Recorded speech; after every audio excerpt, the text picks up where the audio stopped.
Direct speech to indirect speech, इसके अंतर्गत reporting clause और रिपोर्टेड स्पीच दो भाग में बटा रहता है, पहले ही बताए हैं।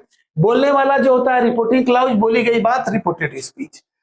इसमें हम रिपोर्टेड स्पीच के अंतर्गत सेंटेंस के दृष्टिकोण से हम पढ़ा चुके हैं स्टेटमेंट, दूसरा क्वेश्चन, तीसरा कमांड। सेंटेंस में 4 सेंटेंस हम पढ़ाएंगे एक एक करके, जिसमें हम स्टेटमेंट पढ़ा चुके हैं, क्वेश्चन भी पढ़ा चुके हैं। क्वेश्चन में 2 बात थी, WH क्वेश्चन और हेल्पिंग वर्ब। WH क्वेश्चन है तो ये कोमा और कोटेशन मार्क के लिए कुछ नहीं होगा अगर हेल्पिंग वर्ब से क्वेश्चन शुरू होता है, इफ या वेदर। कमांड में बता चुके थे कि इसमें 5 बात पर ध्यान देना है, ऑर्डर, एडवाइस, रिक्वेस्ट, फॉरबिड और प्रपोजल। प्रपोजल हमने छोड़ दिया है क्योंकि आपके सिलेबस में नहीं था।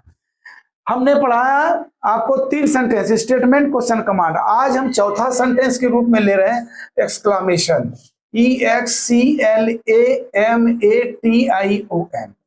ये एक्सक्लामेशन के अंतर्गत हम 2 सेंटेंस पढ़ेंगे। एक पढ़ेंगे ऑप्टेटिव सेंटेंस, ऑप्टेटिव सेंटेंस, और दूसरा होता है एक्सक्लामेटरी।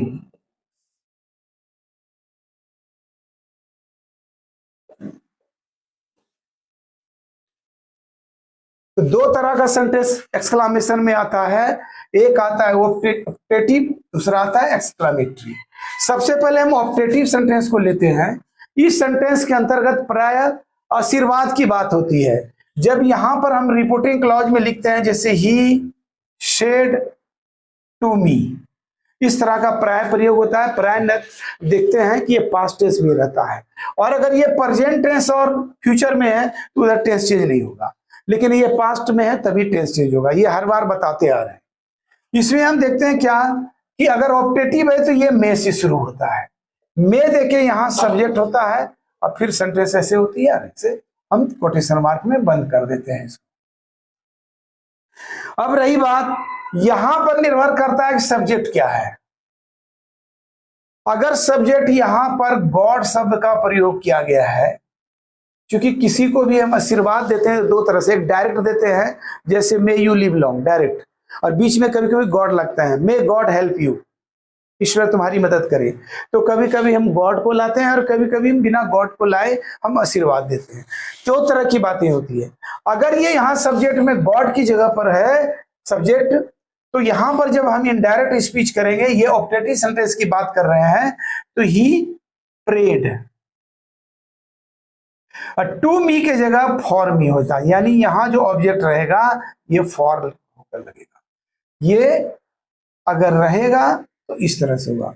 अगर लगभग है कि मी के जगह कुछ और भी चेंज हो सकता है, तो पहले ही क्लास में हम पहले बता चुके हैं, कुछ भी आ सकता है। मी है तो यहाँ हो सकता है अस हो सकता है, यू हो सकता है, कुछ भी हो सकता है। तो जो रहेगा वहां, यानी टू देखे अगर यहाँ कोई ऑब्जेक्ट के रूप में है तो फॉर देके हो जाएगा। और एक्सक्लामेशन में दोनों में, ऑप्टेटिव और एक्सक्लामेटरी, यानी ऑप्टेटिव में यहाँ पर दैट का प्रयोग होता है, कोमा और ये कोटेशन दैट का प्रयोग होता है, जैसे स्टेटमेंट में हो रहा था। फिर उसके बाद यहाँ पहले सब्जेक्ट अगर गॉड शब्द है तो पहले गॉड आ जाएगा। उसके बाद ये मे शब्द यहां पर माइट बनकर आएगा, और उसके बाद जो रहेगा वही आ जाएगा। याद रखिएगा, मे का माइट हो गया। अगर कोई वर्ब का पहला रूप है वो सेम ऐसे, क्योंकि एक चेंज हो चुका है मे का माइट, तो दूसरा आप चेंज नहीं कर सकते हैं। जैसे कह दिया जाए वेंट है, अगर नेगेटिव करते हैं उसका तो क्या था, डिड नॉट गो, जब डिड लग गया तो फिर वेंट नहीं आएगी। 2 चेंज नहीं आ सकता है, एक ही चेंज होगा। इस तरह से मे का माइट सिर्फ होगा, बाकी चेंज इस तरह से। अगर पर्सन है तो पर्सन भी चेंज होगा। ये पहली बात हुई। दूसरी बात हम बता दें कि यही चीज में अगर यहां पर गॉड शब्द नहीं रहता है, कोई प्रोनाउन टाइप का कुछ दूसरा रहता है, तब वहां पर क्या होगा, जैसे अगर कह दिया जाए, एक हम और लेते हैं जैसे सी सेड, और यहां पर दे दिए जैसे मे यू लिव लॉन्ग। अब एक सेंटेंस हमने दिया जैसे मे यू लिव लॉन्ग, यहां पर देखते हैं सब्जेक्ट जगह यू है, यानी गॉड शब्द का प्रयोग नहीं किया गया है। तो यहां पर क्या करेंगे हम, सी विश्ड, WISHED, और वही कोटेशन मार्क के लिए दैट होगा। फिर वही सब्जेक्ट यू है, तो यू पर्सन चेंज होगा, सेकंड पर्सन ऑब्जेक्ट के अनुसार, ऑब्जेक्ट में मी छिपा हुआ मानेंगे तो क्या हो जाएगा आई। यहां पर ऑब्जेक्ट नहीं है, अगर ऑब्जेक्ट रहता तो फिर यहां पर भी टू देके ऑब्जेक्ट रहता है, यहां पर भी फॉर देके ऑब्जेक्ट आ जाएगा। ठीक इसी तरह से टू देके कोई ऑब्जेक्ट है, कोई पर्सन के रूप में या नाउन के रूप में जो रहेगा वो फॉर के साथ आ जाएगा। यहां पर भी वही होता, तो यहां हो जाएगा आई, फिर मे का माइट, लिव ज्यों का त्यों रह जाएगा सर, क्योंकि एक चेंज जब हुआ तो दूसरा चेंज आप कर नहीं सकते हैं, लिव लॉन्ग, फुल स्टॉप। इस प्रकार से हम देखते क्या है कि अगर यहां सब्जेक्ट की जगह पर यहां गॉड शब्द का प्रयोग किया है तो हमने परेड लगाया है, और अगर गॉड नहीं रखे कोई पर्सन या नाउन जो भी रहे तो यहां विस्ट का प्रयोग होगा। इस तरह से ये ऑप्टेटिव बनेगा। ये दोनों सेंटेंस जो है आशीर्वाद, इसमें आशीर्वाद की बात होती है, तुम्हें लंबी उम्र मिले, तुम सफल हो जाओ, ईश्वर तेरी मदद करे, ये सारी सेंटेंस आशीर्वाद के अंतर्गत आता है, या विश का अंतर आता है।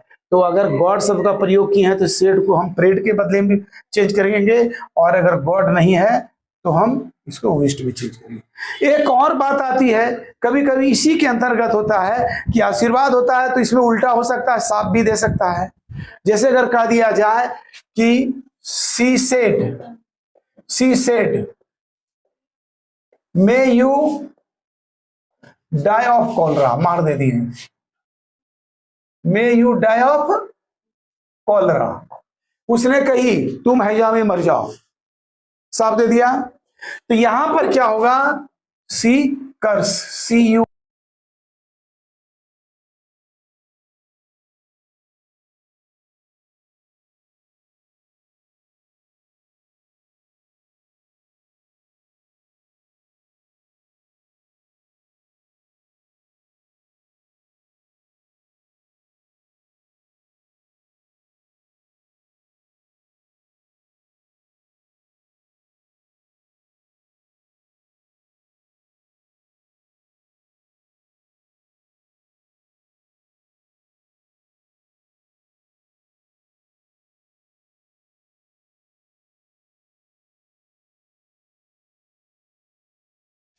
अब ऑप्टेटिव सेंटेंस का हम दो एग्जांपल लेते हैं।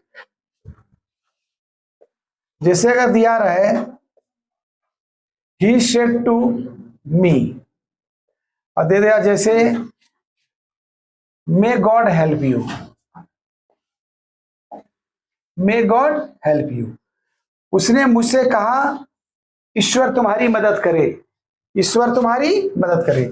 यहां देख रहे हैं सब्जेक्ट के क्या जगह पर क्या है, गॉड, इसलिए जब इसको हम ऑप्टेटिव सेंटेंस के अंतर्गत अब इनडायरेक्ट स्पीच चेंज करेंगे तो ही प्रेड हो जाएगा। क्या हो जाएगा, ही प्रेड।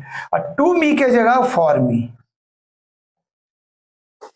टू मी के जगह क्या होगा, फॉर मी। ये है तो दिए, नहीं रहेगा तो नहीं देंगे।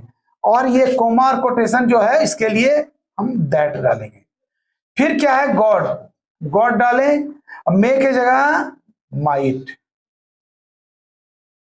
Might help you. अब यू के जगह सेकंड पर्सन